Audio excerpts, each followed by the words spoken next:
মানতে হবে, আমাদের বেতন বাড়াতে হবে। আমাদের দাবি মানতে হবে, আমাদের বেতন বাড়াতে হবে, বাড়াতে হবে। ন্যায্য ভাতা দিতে হবে, নইলে আমরা আমরণ অনশন করব। দিতে হবে, দিতে হবে, দিতে হবে, দিতে হবে। আমার কিন্তু খুব চিন্তা হচ্ছে মন্ত্রী, এরকম সব রাজসভাসদ যদি ধর্নায় বসে থাকে তাহলে তো রাজ্য লাটে উঠবে। মহারাজ, আপনি নিজেই নিজের বিপদ ডেকে এনেছেন। গোপালকে আর 5টা রাজ্যের খোঁজ নিতে বলেই এই রকম দাবি করার সুযোগ করে দিয়েছেন। ঠিকই বলেছ মন্ত্রী। দেখুন মহারাজ, অনশন আর কদিন করবে, কদিন আর না খেয়ে থাকবে। খিদে পেলে সুরসুর করে অনশন আন্দোলন তুলে রাজসভায় এসে বসবে। এইসব যাত্রাপালা দেখে ভেঙে পড়লে চলবে না মহারাজ। ন্যায্য ভাতা দিতে। মহারাজ, অনেকদিন ধরে একটা কথা বলবো ভাবছি, কিন্তু বলতে পারছি না মহারাজ। তা মহারাজকে না বলে কথাটা চেপে রেখেছো কেন গোপাল? আপনি আপনার মুখের দরজা আর কানের জানালা বন্ধ রাখলে খুশি হব। যাই হোক, আমি জানতে চাইছি, আপনি তো কৃষ্ণনগরের রাজাধিরাজ মহারাজ কৃষ্ণচন্দ্র। হ্যাঁ, তো এতদিন পরে তোমার কি সে ব্যাপারে কোনো সন্দেহ আছে নাকি? না মহারাজ, আমার এই ব্যাপারে কোনো সন্দেহই নেই, কিন্তু একটা জিনিস জানতে চাই যে ওই আপনার শাসনকাল সম্বন্ধে আপনার নিজের জানতে ইচ্ছে করে কিনা। এতে অত জানা বোঝার কি আছে? কৃষ্ণনগরের শাসন কার্য দারুণ চলছে, দারুণ। ওরকম মনে হয়। মানে মানেটা খুবই সোজা মহারাজ। আমাদের রাজ্য ছাড়া অন্য রাজ্যের খবর নিলে জানা যাবে কোথায় কি হয়, আর তার নিরিখে কৃষ্ণনগরের স্থান কোথায়। তুমি মহারাজকে কি অপমান করতে চাইছো গোপাল? এই ধৃষ্টতা এই অধম গোপালের নেই মন্ত্রী মশাই, তবে ভালোরও তো ভালো আছে, তাই বললাম আর কি। আমাদের প্রজাদের তো পূর্ণিমা অমাবস্যা এটা সেটা সমস্যা লেগেই আছে। তা বাকি রাজ্যে কিভাবে সব সমস্যার সমাধান হচ্ছে আমারও মনে হয় সেটা জানা খুবই জরুরি। গোপাল ঠিকই বলছে, নিজের সৌন্দর্য কখনো নিজে বোঝা যায় না, বাইরের একটা দ্বিতীয় বা তৃতীয় ব্যক্তি যদি সুন্দর বলে তবেই আসল সুন্দর।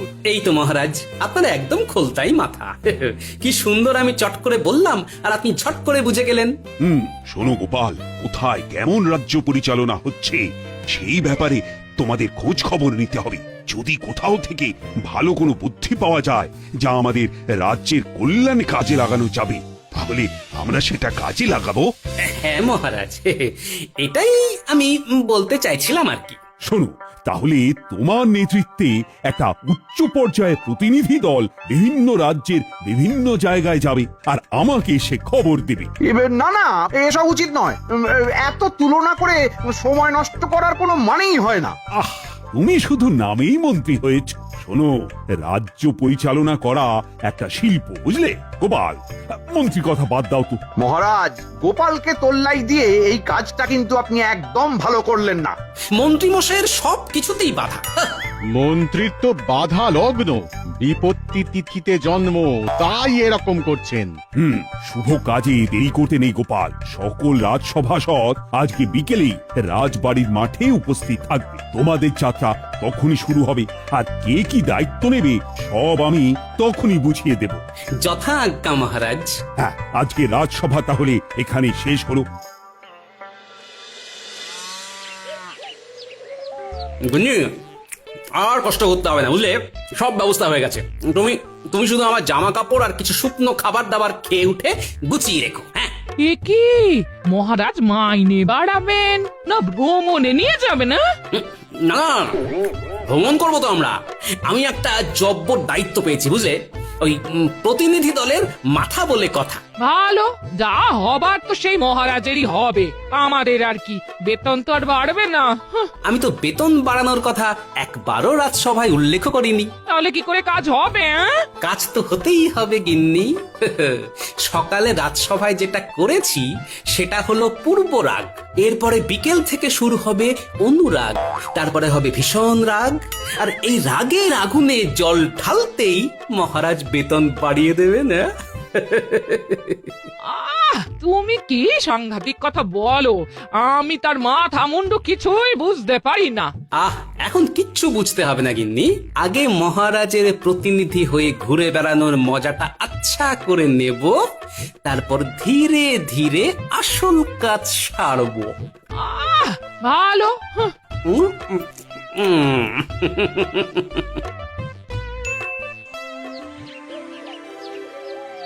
এ কি সবাই চলে এসেছে, কিন্তু মন্ত্রী এখনো এলো না কেন? আমার মনে হয় মহারাজ এই প্রতিনিধি দলের মাথা গোপালকে করেছেন বলে মন্ত্রী মশাইয়ের অভিমান হয়েছে। এসব ঠুনকো অভিমানের কারণ তো আমি কিছুই বুঝি না। ওই তো আমাদের মন্ত্রী মশাইয়ের ডান হাত চলে এসেছে। মন্ত্রীমশাই খুব অসুস্থ। দুমদাম শরীর খারাপ হয়ে গেল। আচ্ছা, এত অসুস্থ হলে কি করে হবে? এরপরে যখন অন্য রাজ্যের খবর কানে আসবে তখন তো মাথা ভোঁ ভোঁ করবে। সেসব কিছু জানি না মহারাজ, যাই হোক নাম। আচ্ছা শোনো, তোমাদের সবাইকে একসাথে পাঠিয়ে দিলে তো রাজসভার কাজ হবে না, আর রাজ্য রসাতলে যাবে। তাই আমি তোমাদের সকলের মধ্যে থেকে গোপাল, কবি, বিজ্ঞানী আর পণ্ডিত এই চারজনকে বেছে নিলাম। তোমরা চারজনে বিভিন্ন রাজ্য ভ্রমণ করবে, আর তোমাদের দলের মাথা হবে গোপাল। গোপাল দেখবে মূলত অন্ন সংস্থানের ব্যাপার, সভাকবি দেখবে বস্ত্র, বিজ্ঞানীর দায়িত্বে থাকবে বাসস্থান এবং পণ্ডিতের দায়িত্বে থাকবে শিক্ষা। তোমরা অন্তত দুটো প্রতিবেশী রাজ্য ঘুরে 15 দিনের মধ্যে কৃষ্ণনগরে ফিরে আসার চেষ্টা করবে। যথা আজ্ঞা মহারাজ। আপনার মাথায় ওটা কি? ওরে ওরে জলপট্টি রে জলপট্টি। ইহ, আমার এখন উচ্চ রক্তচাপ, সারা মাথা টনটন করছে, ঝনঝন করছে। এত চিন্তা করলে তো আপনার জ্বর চলে আসবে। আরে জ্বর যাতে না আসে সেই জন্যই তো আগে থেকে মাথায় জলপট্টি দিয়ে রেখেছি। কিন্তু আপনি এত চিন্তা করছেন কেন? অন্য রাজ্যের রাজ পরিচালনা কেমন হচ্ছে সেসব দেখার দায়িত্ব তো গোপালের কাঁধে। আপনি আপনার ঘাট থেকে চিন্তার ভূত ঝেড়ে ফেলুন। উফ, সে কি এত সহজে ঝেড়ে ফেলা যায়? গোপাল আর ওর দলবল 15 দিন ধরে অন্য রাজ্যে গিয়ে কি যে করবে তা কে জানে। ওখানে কিছু ভালো দেখলেই আমাদের রাজ্যের সাথে তুলনা করবে। আর সেই তুলনায় যদি অন্য রাজ্য ভালো প্রমাণিত হয় তাহলে তো মহারাজ আপনাকে তুলোধনা করবে। ওরে ওরে, সেটাই তো চিন্তার বিষয়। আমি এই রাজ্যের মন্ত্রী বলে কথা, কোনো সমস্যা খুঁজে পেলেই সব দোষ এই মন্ত্রীর মাথায় এসে পড়বে। উফ।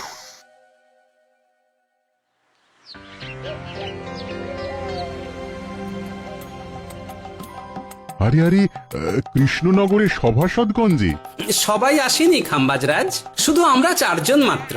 আমি, সভাকবি, বিজ্ঞানী আর পণ্ডিত।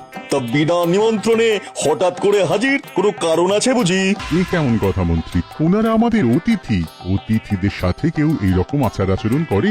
ভুল হয়ে গেছে মহারাজ, আপনারা এত দূর থেকে এসেছেন, আসুন আপনারা অতিথিশালায় এসে বসুন, আমি আপনাদের খাওয়া দাওয়া আর বিশ্রামের বন্দোবস্ত করছি।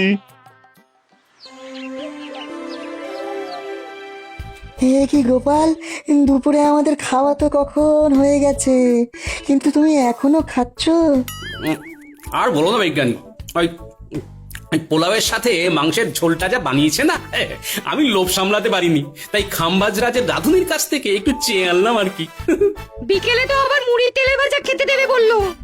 সেটাও হজম করে নেব। খাচ্ছে গোপাল, দাচ্ছে গোপাল, বাড়ছে তাহারে ভুঁড়ি। এখনো খাচ্ছে মাংস পোলাও, বিকেলে খাবে মুড়ি। কি গোপাল, তোমাদের যত্ন আত্মীর কোনো ত্রুটি হয়নি তো? না না খাম্বাজরাজ, কি যে বলেন। যাই হোক, আসার পর থেকে আপনার সাথে অনেক কথাই হয়েছে, কিন্তু জরুরি কথাটাই হয়নি। হ্যাঁ বলো গোপাল। আমার মনে হয় ওই আলোচনাটা একটু বাইরে হাঁটতে হাঁটতে করলে ভালো হয়। এত খাওয়া দাওয়া হচ্ছে, খাবারটাও হজম হয়ে যাবে আর কি। তাহলে তাই চলো, এই তোমরাও সবাই এসো। যত্র হটন্তি তত্র ভুঁড়ি কমন্তি। আমরা আসলে ওই মহারাজ কৃষ্ণচন্দ্রের প্রতিনিধি হিসেবে এখন বেশ কিছু রাজ্য ভ্রমণে বেরিয়েছি। বাহ, বেশ ভালো। মাঝে মাঝে এরকম ঘুরতে যাওয়া শরীর আর মনের জন্য খুবই ভালো। মহারাজের জয় হোক। মহারাজ, এই নিন আপনার দুপুরের শরবত। আপনি তো না খেয়েই বেরিয়ে পড়েছেন। কই দেখি দেখি। বাহ, বেশ মিষ্টি আছে, এই নিন। এ কি গোপাল, তুমি আমার শরবত খেয়ে নিলে কেন? পুরোটা খাইনি তো কামবাজরাজ, শুধু দেখে নিলাম মিষ্টি না টক। ও মা, গোপাল তুমি কিন্তু খুব দুষ্টু হয়েছো। কোনো ব্যাপার না, আমি আবার শরবত করে আনছি। থাক, আর লাগবে না। তাহলে আমি বাকিটাও খেয়ে নিচ্ছি, ভালোই হলো।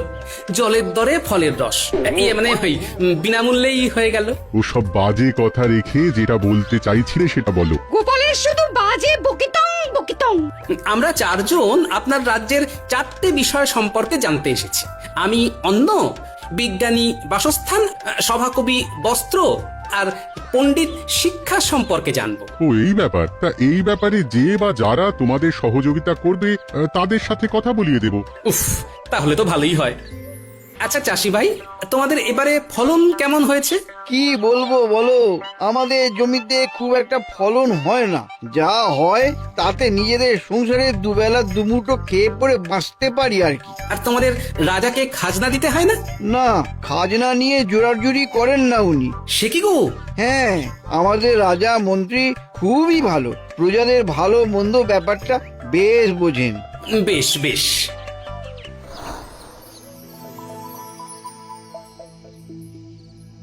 মা, তোমরা কত শাড়ি বুনছো গো? শাড়ির তেমন বিক্রি নেই গো, আগে তো লোকজন খেয়ে পরে বাঁচবে। তাহলে কি করো তোমরা? সংসার কি করে চলে? আমার গিন্নি ওই আচার পাঁপড় হাতের কাজ করে, সেসব একটু আধটু বিক্রি হয়, তাতেই সংসার চলে। প্রজাদের এখানে হাল খারাপ, বেলছে এখন পাঁপড়, অর্থাভাবে কিনছে না কেউ নতুন জামা কাপড়।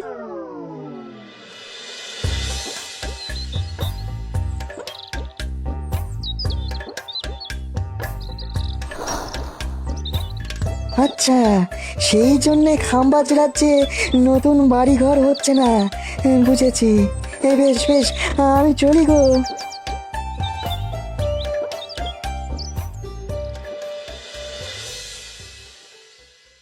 আমি কিছু বলবো না, আগে তোমরা সবাই বলো লোকজনের সাথে কথা বলে কি বুঝলে।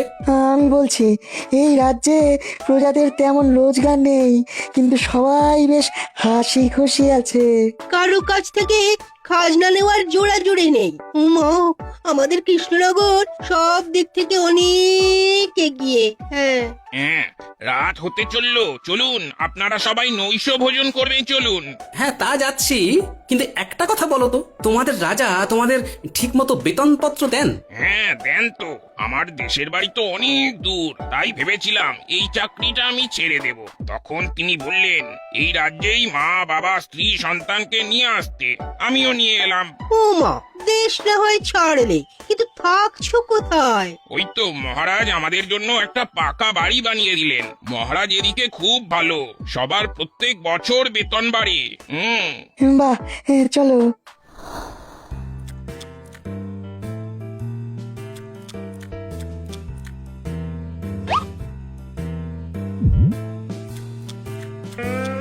এ কি গোপাল, তুমি আবার আমার পাক থেকে রসগোল্লা তুলে নিলে কেন?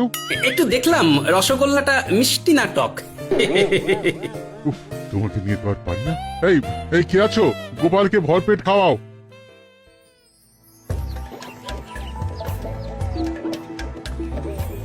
এবার আমরা বর্ধমান রাজ্যে যাব। তারপরে আরো যদি সময় থাকে তাহলে আরো বেশ কিছু রাজ্য ঘুরে দেখবো।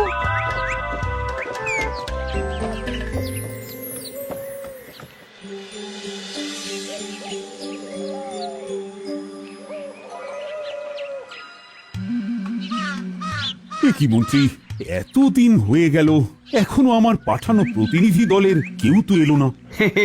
দলের মাথা যদি গোপালকে করেন তাহলে তো আপনার কপাল খারাপ হবেই। আপনি তাই চিন্তা ভাবনা ছেড়ে দিয়ে রাজসভায় চলুন মহারাজ।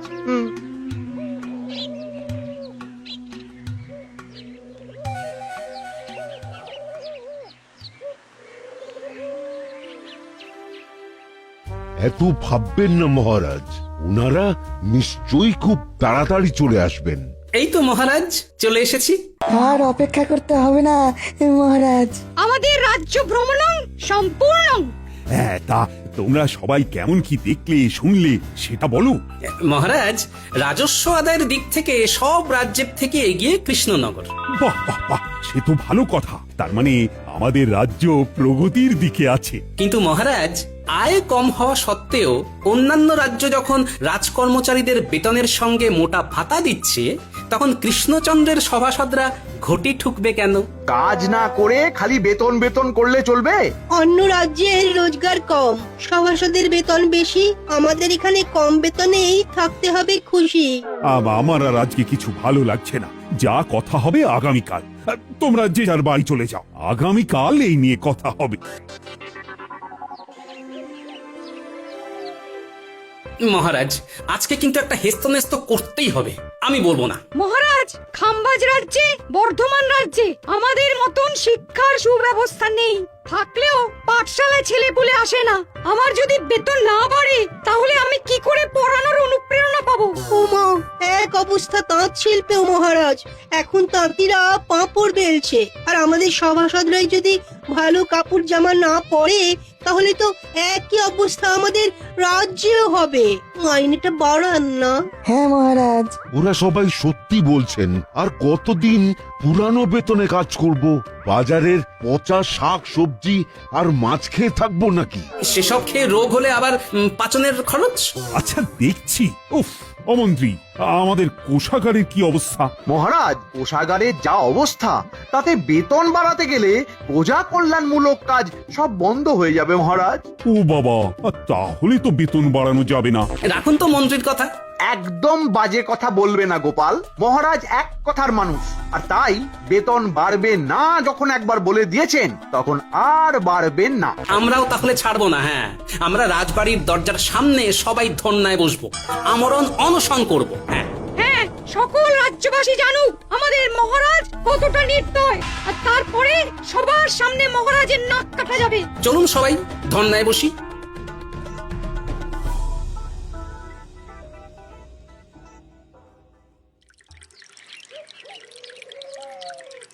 আমাদের দাবি মানতে হবে, আমাদের বেতন বাড়াতে হবে। আমাদের দাবি মানতে হবে, আমাদের বেতন বাড়াতে হবে, বাড়াতে হবে, বাড়াতে হবে। ন্যায্য ভাতা দিতে হবে, নইলে আমরা আমরণ অনশন করব। দিতে হবে, দিতে হবে, দিতে হবে, দিতে হবে। আমার কিন্তু খুব চিন্তা হচ্ছে মন্ত্রী। এরকম সব রাজসভাসদ যদি ধর্নায় বসে থাকে, তাহলে তো রাজ্য লাটে উঠবে। মহারাজ, আপনি নিজেই নিজের বিপদ ডেকে এনেছেন। গোপালকে আর 5টা রাজ্যের খোঁজ নিতে বলেই এই রকম দাবি করার সুযোগ করে দিয়েছেন। ঠিকই বলেছ মন্ত্রী। দেখুন মহারাজ, অনশন আর কদিন করবে? কদিন আর না খেয়ে থাকবে? খিদে পেলে সুরসুর করে অনশন আন্দোলন তুলে রাজসভায় এসে বসবে। এইসব যাত্রাপালা দেখে ভেঙে পড়লে চলবে না মহারাজ। ন্যায্য ভাতা দিতে হবে, আমাদের দাবি মানতে হবে, আমাদের বেতন বাড়াতে হবে। আসবো জাহাপনা? কি ব্যাপার, তুমি এত রাতে? কোনো বিশেষ খবর আছে? আছে জাহাপনা, আছে। আমি এখন কৃষ্ণনগর থেকেই আসছি একটা খবর দেওয়ার জন্য। আমাদের দাবি মানতে হবে, আমাদের বেতন বাড়াতে হবে, বাড়াতে হবে। ন্যায্য ভাতা দিতে হবে। দিতে হবে, দিতে হবে, দিতে হবে, দিতে হবে। কি এত বড় সাহস? ঠিক আছে, আজ এক্ষুনি দুধ পাঠাও, আমি সব খবর চাই।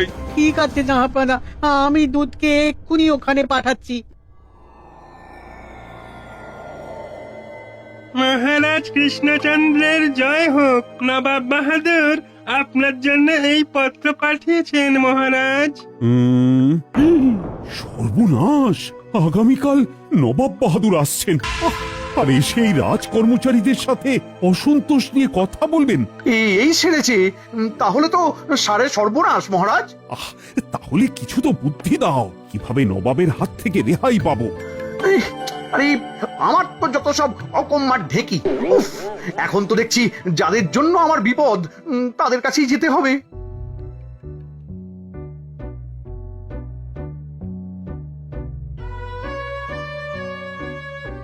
মানতে হবে মানতে হবে। ও গোপাল, তোমাদের এই ধর্ণা আন্দোলন বন্ধ করো। এই খবর নবাবের কাছে চলে গেছে। উনি আগামীকাল সশরীরে এসে যদি এসব দেখেন, তাহলে আপনার গদি নড়ে যাবে, তাই তো?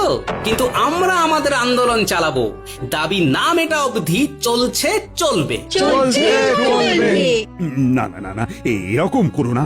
কিছু একটা উপায় তো বলো, নইলে আমার গদি ডুবে গেলে তো নবাবও যে তোমাদের মোটা বেতন দেবেন তার কোনো ভরসা নেই। ঠিক আছে, এত করে যখন বলছেন তখন আমার একটা উপায় আছে। কি উপায়?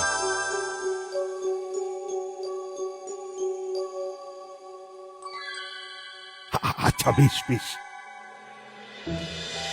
কি কৃষ্ণচন্দ্র, শুনলাম সব সভাসদ ধর্ণা করছে, অনশন করছে। না, আমরা ওসব করছি না, আমরা রাজবাড়ির কাজ করছি। এই যে আমি দরজা জানলা পরিষ্কার করছি। মহারাজ, রান্না হয়ে গেছে, আমি খাবার ঘরে গিয়ে খাবারটা রাখছি, কেমন? আচ্ছা বেশ। কি রাজসভাসদরা তো এসব দাসীদের কাজ করছে।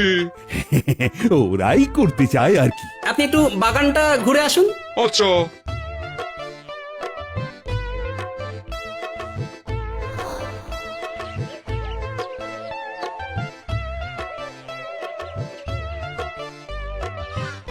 এখন আমি রোদে দাঁড়িয়ে দিচ্ছি গাছে জল, কদিন পরে আসবে গাছে মিষ্টি মিষ্টি ফল।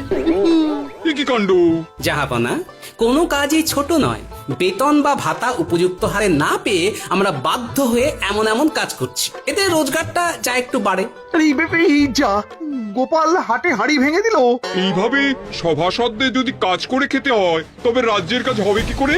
আমি আজকে থেকেই রাজ্যের জন্য অনুদান পাঠানো বন্ধ করে দেবো। তাতেও যদি কাজ না হয় আমি তোমাকে এই রাজ্য থেকে অপসারিত করব।